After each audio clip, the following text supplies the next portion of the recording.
우리는 때때로 무엇인가 중대한 결정을 해야 하는 어려운 순간에 직면하게 됩니다. 예측할 수 없는 결정의 결과가 가져올 그 무게가 우리의 마음을 무겁게 합니다. 선택의 결과가 무엇이든 그것은 자신의 책임이요 내 잘못입니다. 이런 부담감이 우리 마음을 무겁게 누릅니다. 마음에 품고 있는 모든 것들은 우리의 선택을 통해서 비로소 현실이 됩니다.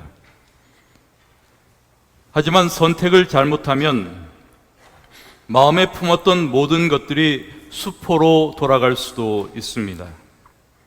뿐만 아니라 평생 감내해야 할 고통스러운 결과를 가져올 수도 있습니다. 그래서 이런 결정의 어려운 순간에 찾아오는 여러 생각들이 있습니다. 나는 과연 지혜롭게 잘한 것일까? 이게 최선의 길인가? 이게 후회하지 않을 올바른 결정일까? 하나님은 이것을 원하실까? 나는 그 결과를 감당할 수 있을까? 나의 선택이 잘못되었음이 밝혀진다 해도 하나님은 나와 함께 하실까? 이런 생각들이 우리의 마음속을 어지럽힙니다.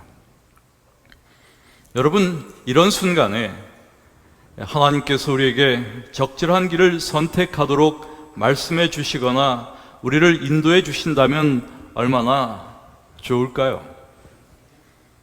그러면 우리는 후회 없는 삶을 살아갈 수 있지 않겠습니까?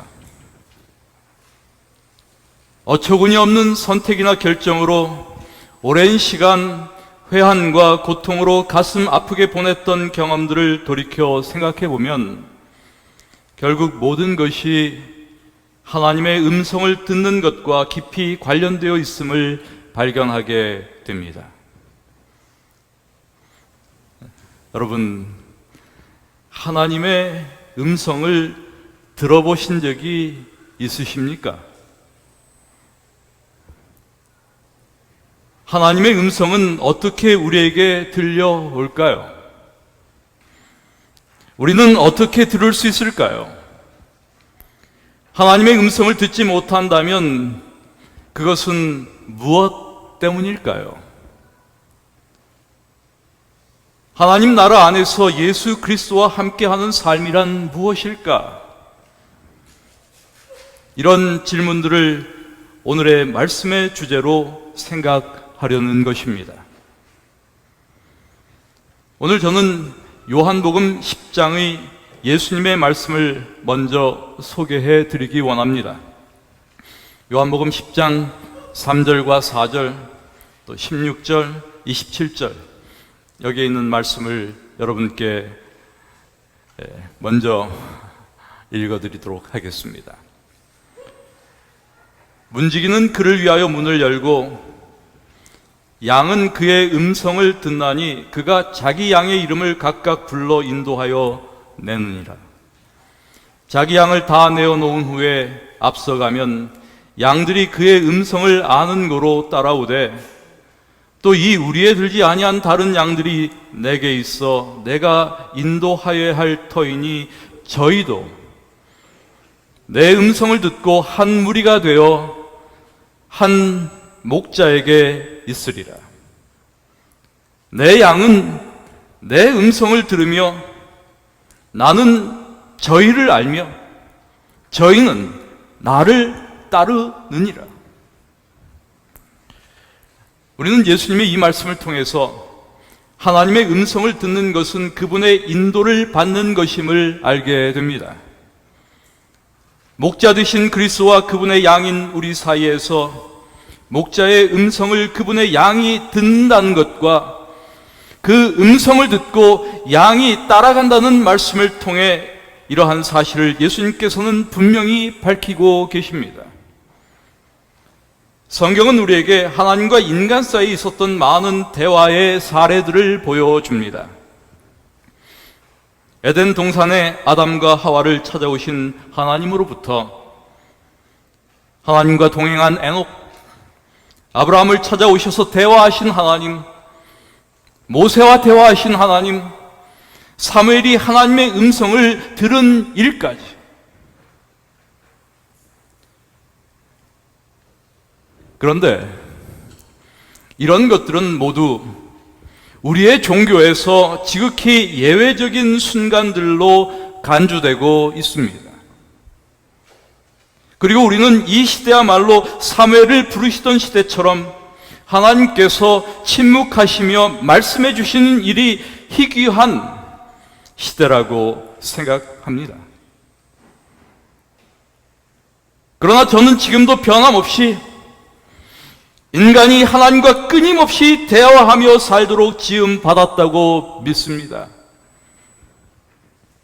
하나님은 여전히 말씀하시는 분이심을 믿습니다. 우리는 하나님께 여쭈며 하나님은 우리에게 말씀하십니다. 제대로만 이해한다면 이것이 얼마든지 체험으로 확인될 수 있다고 믿습니다. 또한 우리가 살고 있는 이 시대는 그 어느 시대보다 강렬하게 하나님께서 말씀하시는 시대라고 생각합니다.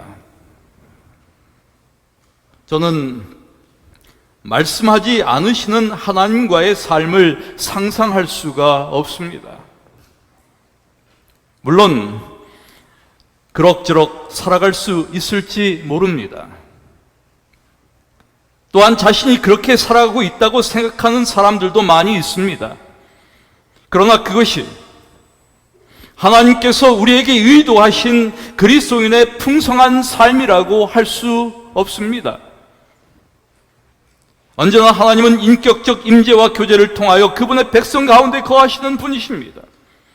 이것이 성경이 계시하는 하나님의 모습입니다. 인간이 본질상 어떤 존재인지를 감안할 때 우리의 진정한 삶은 하나님이 우리의 영혼 안에서 지속적으로 말씀하심으로, 즉 하나님의 입으로 나오는 모든 말씀으로 이루어지는 것입니다. 그러나 불행하게도 오늘날 우리에게는 하나님이 우리를 인도하신다는 가능성을 진지하게 취급하지 못하게 만드는 태도와 사고 방식이 존재합니다. 그리고 우리가 하나님의 인도를 진지하게 다루지 않는다면 당연히 그 안에 들어갈 수도 없습니다. 여러분, 이 사실을 아십니까? 우리는 하나님께서 그 아들의 생명을 대신 내어주시고 우리를 살아있는 성전 삼아 우리 안에 거하실 정도로 중요한 존재라고 하는 사실을 아십니까? 그렇다면 분명 우리는 그분이 때를 따라 인도해 주시고 말씀해 주실 만큼 중요한 존재입니다. 이것이 그가 자기 양의 이름을 각각 불러 인도하여 내느니라 라고 하는 말씀의 의미이기도 합니다. 그렇다면 하나님의 음성은 어떻게 우리에게 들려올까요? 바울은 히브리서 1장 1절의 말씀 속에서 하나님은 다양한 방법들을 통하여 사람들에게 말씀하시는 분임을 분명하게 언급합니다. 전에는 선지자들을 통하여 우리 조상에게 여러 번에 걸쳐 다양한 방법으로 말씀하신 하나님, 이렇게 소개하고 있습니다. 또한 마지막 날에 그의 아들을 통하여 우리에게 말씀하셨다라고도 말합니다. 그렇습니다, 여러분. 하나님께서는 과거 꿈과 이상과 우림과 둠임 등으로 혹은 선지자들과 직접적 대화를 통해서 말씀하셨습니다. 그렇다면 오늘날 하나님은 우리에게 어떻게 말씀하실까? 어떤 방식으로 하나님은 우리와 소통하실까? 지금도 하나님은 성경의 특정 인물들이 경험한 그런 극적 방식으로 우리에게 말씀하실까? 종종 우리는 하나님의 말씀을 들었다 혹은 받았다고 주장하는 사람들을 만날 때가 있습니다. 사실 저는 이런 분들이 제일 무서워요. 주님께서 내게 이렇게 말씀하셨다, 주님께서 내게 알려주셨다, 뭐 이런 식으로 말하는 분들이 있는 것이죠. 그리고 저는 기본적으로 이런 분들을 믿지 않습니다. 제가 어느 날 우리 성도님 여러분들에게 제가 어젯밤 기도 중에 주님의 분명한 환상을 받았습니다. 우리 학교 신자들이 재학 중인 외국인 학생 한 사람씩 후원하여 그들을 선교사로 교육하여 내보내야 합니다. 뭐 이렇게 말하면, 이렇게 생각하시면 딱 맞아요.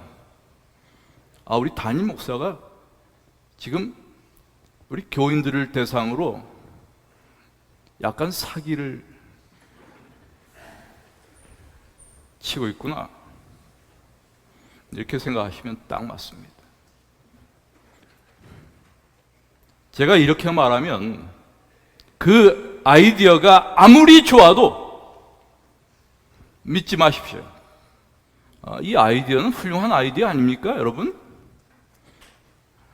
그런데 이런 아이디어는 하나님께서 안 주셔도 그냥 다 생각해서도 할 수가 있어요. 사실 하나님의 음성을 듣는다는 것, 그것은 종교적으로 매우 신비한 체험입니다.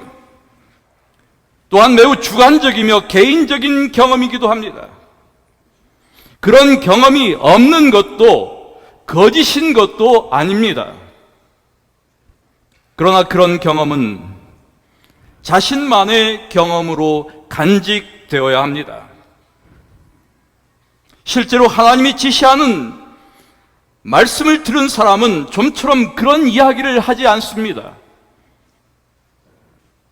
가장 가까운 친구들에게도 입 밖으로도 꺼내지 않습니다. 여러분, 사도 바울이 그랬습니다. 그는 셋째 하늘을 다녀왔습니다. 그는 보통 사람들이 누리지 못한 특별한 은사를 경험한 사람이었습니다.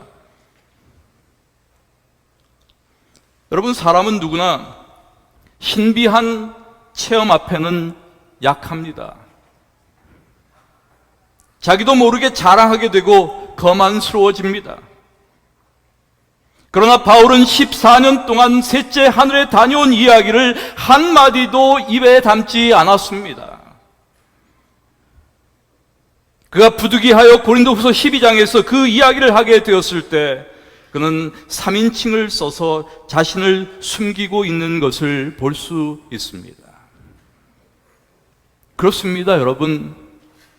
그것이 신비한 종교적 체험으로 사람들에게 과시되는 순간 그것은 독이 되고 맙니다. 사실 사람들의 입에서 그런 말이 나올 때 그것은 어리석은 어처구니 없는 결과를 가져올 수도 있습니다. 그러므로 우리가 하나님께서 말씀하시는 방식을 아는 것은 매우 중요합니다. 하나님의 음성이 무엇이며 그것이 어떻게 찾아오는 것인지를 알아야 합니다. 특별히 자신과 다른 사람들을 보호하기 위해서도 중요합니다. 그렇다면 이 시대에 하나님께서는 우리에게 어떤 방식으로 말씀하실까요? 물론 우리는 과거 선지자들에게 그랬듯이 하나님께서 특별한 경우 특정한 사람에게 매우 극적인 방식으로 소통하실 수 있음을 부인할 필요가 없습니다. 그러나 이런 예외적인 방식을 제외하고 우리가 경험할 수 있는 일반적 하나님의 인간과의 의사소통은 두 가지 방식으로 이루어진다고 할 수가 있습니다. 가장 보편적인 첫 번째 방식입니다. 그것은 하나님의 말씀과 예언의 신을 통해서입니다. 이것이 오늘날 하나님께서 인간에게 말씀하시는 가장 보편적인 방식입니다. 어떤 분들은 그런 생각을 종종 하시는 것 같아요. 어떤 사람이 어떤 신비한 종교적 체험을 가지고 있을 때 왜 나에게는 그런 경험이 없을까? 이렇게 생각하는 분들이 종종 있는 것 같아요. 그리고 그런 경험을 추구하고 그런 경험을 갖고 있는 사람들에 대하여 대단히 부러워하는 분들이 있는 것 같습니다. 그래서 하나님께서 나에게는 말씀하지 않는 분이라고 생각하는 경우도 있습니다. 왜 주님은 내게 아무 말씀하시지 않을까? 이렇게 염려하고 고민하는 분들이 있다는 뜻입니다. 여러분, 그러나 하나님께서 사용하시는 가장 보편적인 방식은 그런 방식이 아닙니다.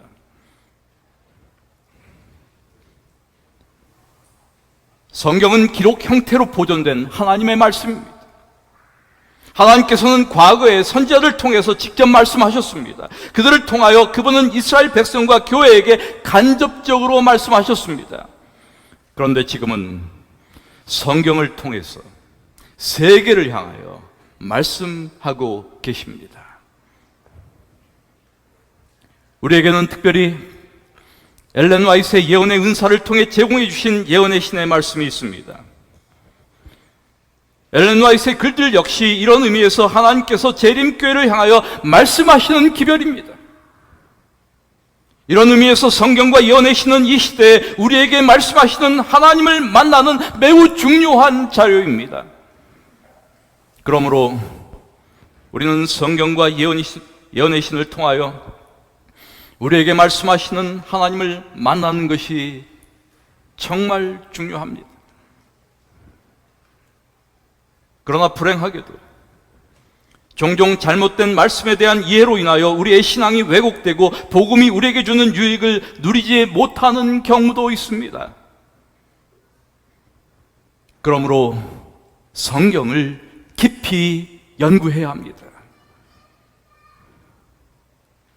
예언의 신을 바르게 읽어야 합니다.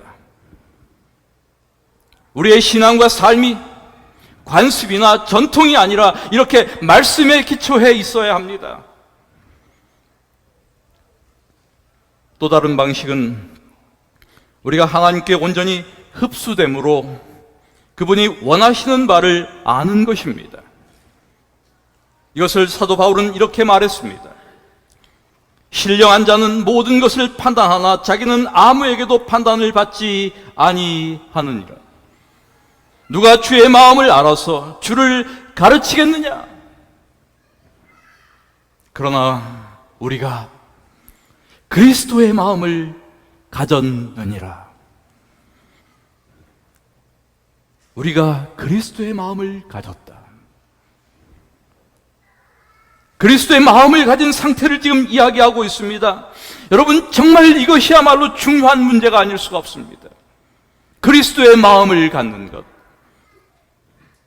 다시 말해서 이심, 전심의 경험입니다. 꼭 말이 있어야 하는 것이 아닙니다. 이러한 언어를 초월하는 소통을 하는 사람은 하나님의 친구요 동역자입니다. 또한 하나님께 집중하는 성숙한 사람들 사이에 이런 이심, 전심의 소통은 흔히 있는 일입니다. 이들은 하나님의 뜻을 정확히 알 때가 있습니다. 들리는 소리가 없어도 마음으로 예수의 마음을 가지고 있기 때문에 그리스도께서 원하시는 것이 무엇인지를 아는 것이죠. 때로 우리는 무엇이 하나님의 뜻인가를 고민합니다. 그리고 하나님의 인도하심을 간구하고 기다립니다. 그러나 여러분, 많은 경우 신실하고 독실하게 보이는 신자들에게조차 하나님의 인도하심이라는 것이 전혀 무의미한 것임을 인정하지 않을 수 없습니다. 어쩔 수 없이 그렇게 하거나 실제로 하나님의 인도하심에 대한 기대도 고뇌도 없이 쉽게 자신의 생각대로 결정하기 일쑤이기 때문입니다. 뿐만 아니라 인간적 결정 타심이 너무나 분명한 경우조차 그것을 하나님의 뜻으로 규정하는 일들이 비일비재합니다. 어쩌면 이 시대 그리스도인들은 하나님의 음성을 듣는 청각을 잃어버린 것 같습니다. 하나님의 인도하심을 진지하게 다루지 않는 그런 태도와 사고방식이 우리 안에 만연합니다. 당연히 우리가 그 안으로 들어가지 못하는 것은 전혀 이상한 일이 아닙니다. 그렇습니다, 여러분. 주님의 인도하심을 받으려는 사람은 하나님의 말씀을 구하고 받으려는 겸손한 자세가 무엇보다도 필요합니다. 먼저 우리가 기억해야 할 것이 있어요. 그것은 지금도 하나님께서는 그분의 뜻을 알기 위해 고뇌하는 사람들에게 참으로 다양한 방식을 통해서 말씀하고 그들을 인도하고 계시다는 것입니다. 우리가 하나님의 주권에 자신을 맡긴 그런 신자들이라고 한다면 하나님은 각자의 삶에 특별히 개입하심으로도 우리를 인도하십니다. 때로는 우리 마음속 깊은 곳을 찌르는 예민한 양심의 소리를 통해서도 하나님은 우리를 인도하십니다. 설교 말씀이나 성경 연구의 빛을 통해서도 하나님은 우리를 인도하십니다. 그리스도 안에 함께 살아가는 부모와 교사와 동료와 친구들의 충고와 권면을 통해서도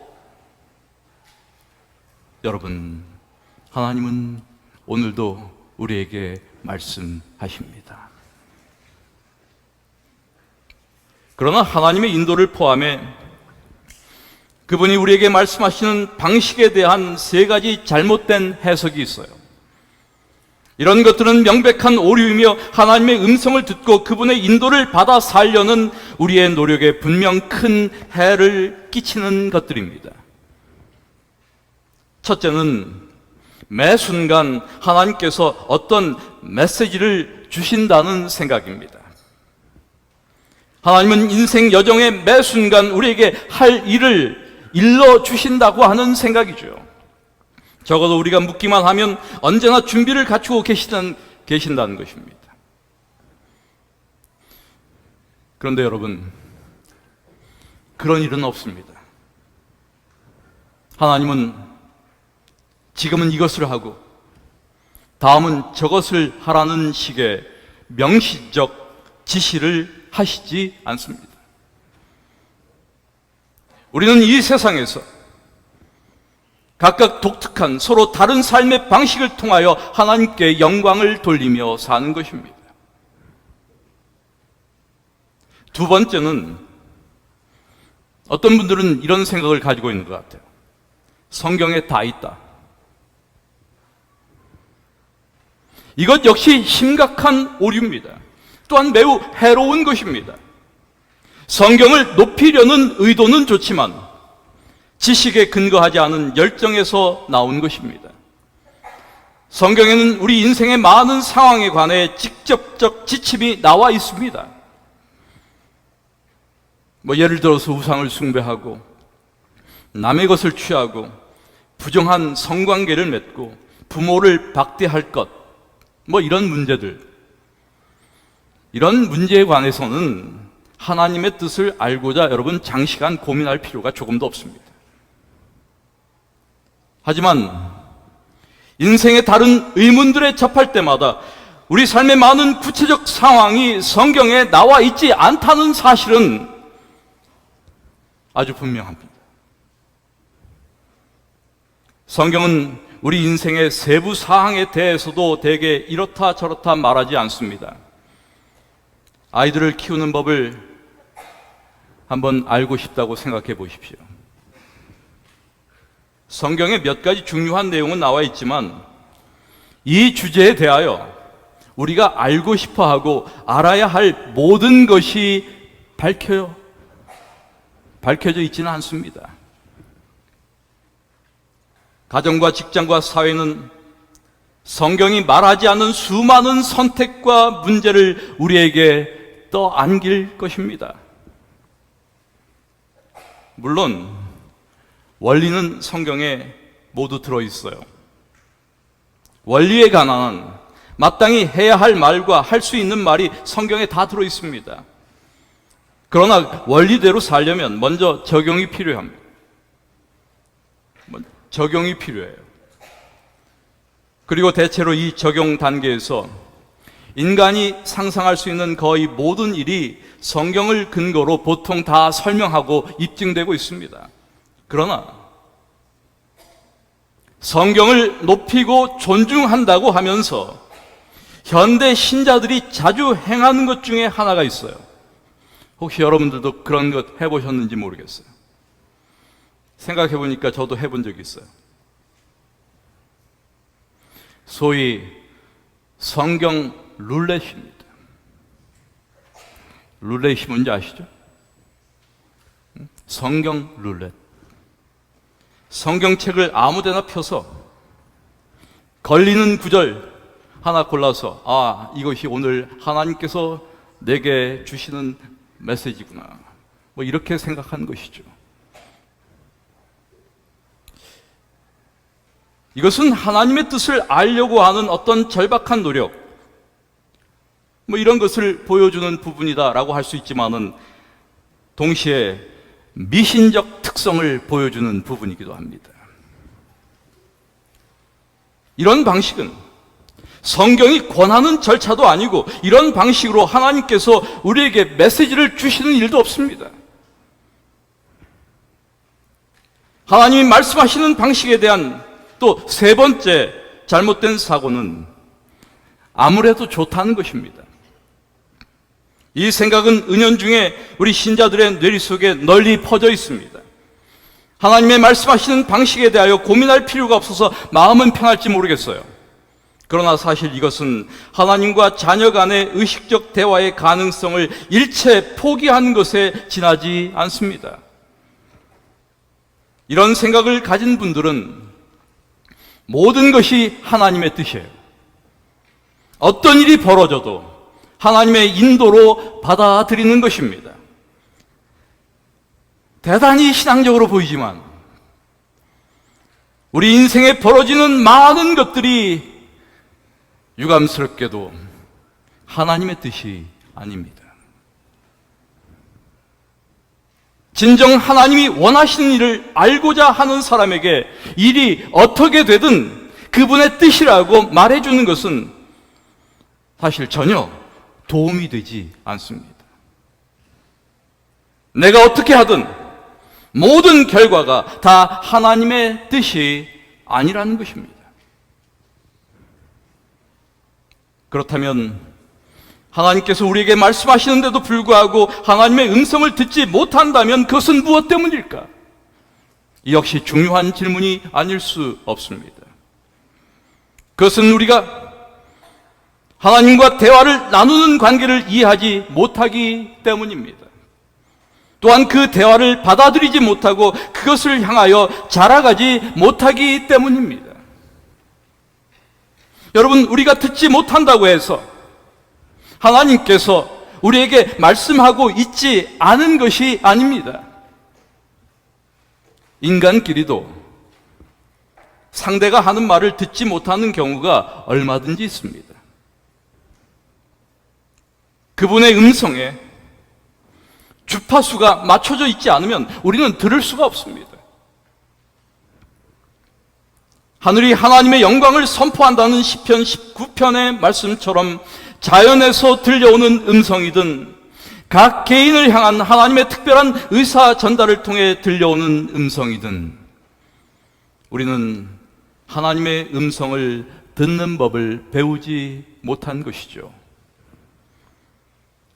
그래서 성경은 들을 귀 있는 자는 들으라 이렇게 말씀하시는 것입니다.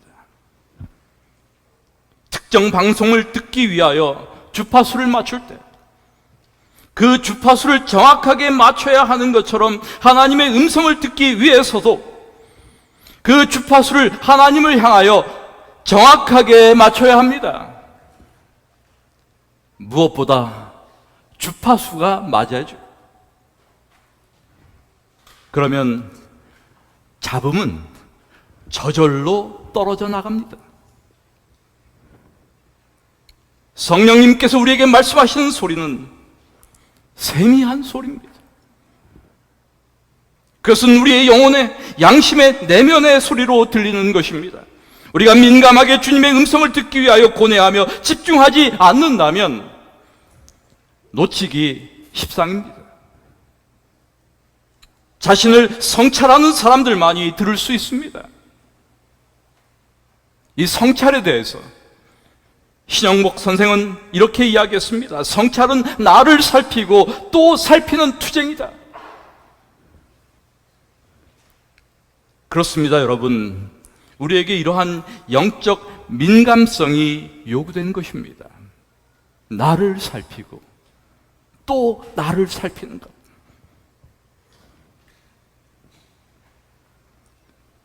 이제 우리는 정직하게 우리의 영혼을 탐색하는 작업이 필요합니다. 하나님이 나에게 말씀하시지 않는다고 말하지만 10중 8구 하나님은 우리에게 말씀하고 계시지만 우리는 듣지 못하고 있거나 혹은 우리의 삶의 방식 때문에 하나님의 말씀에서 전혀 유익을 얻지 못하고 있을 수도 있습니다.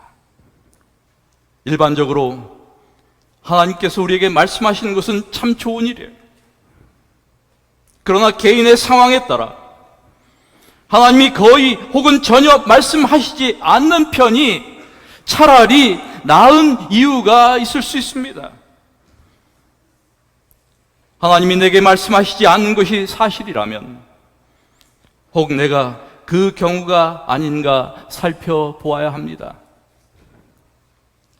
하나님의 인도란 우리의 이득을 위한 언제든지 꺼내 쓸 수 있는 요술 방망이 같은 것이 아닙니다. 우리 임의대로 조작할 수 있는 것이 아닙니다. 이것은 아버지의 뜻이 하늘에서 이루어진 것 같이 이 땅에서도 이루어지도록 하기 위한 것입니다. 일단 그분이 말씀하시면 그것은 우리의 삶과 그분의 피조세계에 당신의 선하신 뜻을 이루기 위한 것입니다.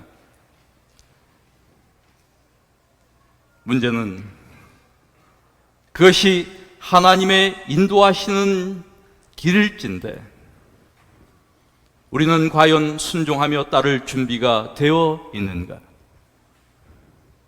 자신이 잘못된 길을 가고 있다면 그것을 알고 싶은 마음이 있는가? 바로 이것입니다. 다시 말해서 나는 준비된 그릇인가라고 한 것입니다. 그러므로 하나님은 내게 한 번도 말씀하신 적이 없다고 솔직히 말할 수 있는 사람이라면 이렇게 자문해 볼 필요가 있어요.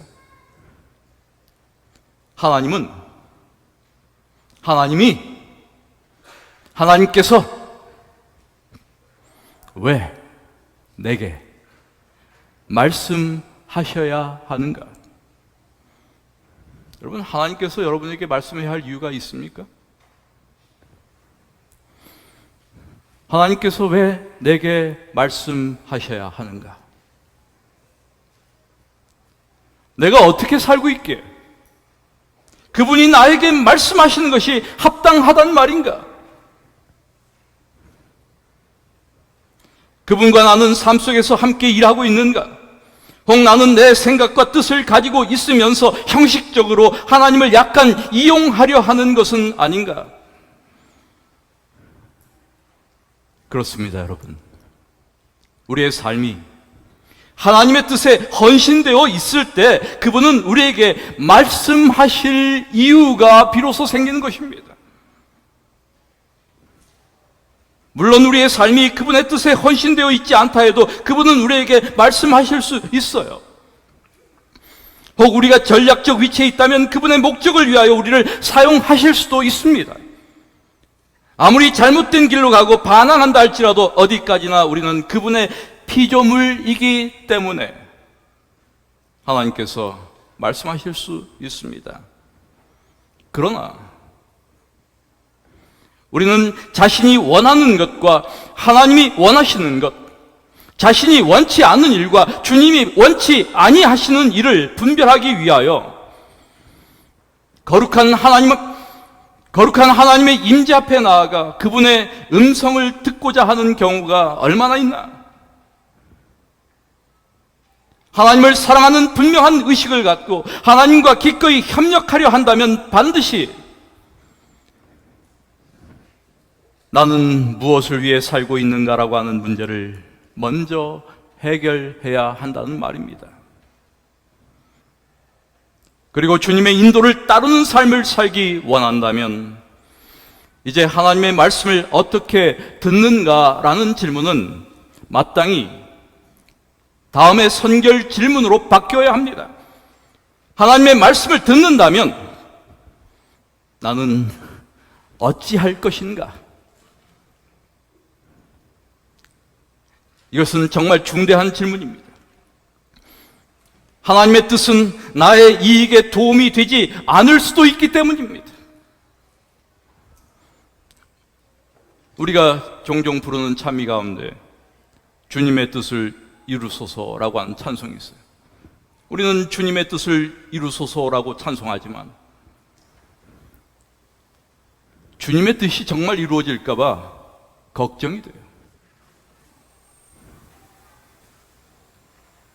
여러분, 우리가 하나님의 음성을 듣지 못하는 것은 애당초 들으려는 기대가 없기 때문인지도 모릅니다. 그리고 그런 기대가 없는 것은 내 생각대로 살아갈 뜻이 아주 충만해서 그 밖의 길은 한 번도 심각하게 생각해 본 적이 없기 때문인지도 모릅니다. 그러니 하나님의 음성은 우리의 계획을, 내 개인적인 계획을 귀찮게 간섭하는 것이 되고 마는 것입니다. 문맹 퇴치운동 기구를 설립하고 인류 역사상 가장 많은 사람들에게 읽고 쓰는 법을 가르쳤던 프랭크 로바흐라고 하는 사람이, 이 사람은 특별히 하나님의 임재를 끊임없이 인식하며 살아가기를 갈망했던 그런 인물이었어요. 그런데 그가 하나님의 뜻대로 살기로 결단하던 순간 자신의 삶에 찾아온 굉장히 중요한 변화를 이렇게 기록하고 있습니다. 나로 말하자면 그동안 살아있은 적이 한 번도 없었다. 반쯤 죽어 있었다. 나는 썩어 들어가는 나무였다. 하나님의 뜻을 찾겠노라고 내 안의 모든 세포가 거부할지라도 그 뜻을 행하겠노라고 내 생각의 전투에서 이기겠노라고 솔직한 마음으로 결단하고 또 결단하는 자리에 이를 때까지는 그랬다. 꼭 내 영혼에서 깊은 샘물이 터져 나온 것 같았다. 우리는 머지않아 이 몸을 벗을 것이다. 돈도 명예도 가난도 압박도 모두 무용지물이 될 것이다. 그것들은 하나같이 영혼 속에서 잊히는 것들이기 때문이다. 그러나 끊임없이 순종을 다짐하는 마음에 찾아오는 이 영혼만은 영원할 것이다. 여러분, 하나님의 음성을 듣는 것은 언제나 우리 편에 따름을 전제로 합니다. 하나님의 음성을 듣는 것, 그것은 곧 그분에게 순종하는 것입니다. 그분의 말씀을 진심으로 따르는 것입니다. 주라고 하시면 주고, 섬기라 하시면 섬기고, 용서하라 하시면 용서하고, 저항하라 하시면 저항하겠다는 것이 따름이에요. 그리고 이것이 하나님을 사랑하는 적합한 성경적 방법입니다. 우리 사랑하는 여러분, 언제 우리가 끊임없는 순종을 다짐하는 결단을 한 적이 있습니까? 내 양은 내 음성을 들으며 나는 저희를 알며 저희는 나를 따른다. 우리가 그리스도의 양이라면 그분의 음성을 우리는 들을 뿐만 아니라 그분의 인도를 따를 것입니다. 그리고 그분은 우리를 푸른 초장으로 쉴만한 물가로 인도하실 것입니다. 하나님의 은총이 주님의 음성을 듣기를 갈망하며 주님의 인도를 기꺼이 따르고자 하는 우리 모든 우리 성도들께 이 시간 함께 하시기를 기도드립니다. 말씀을 마칩니다.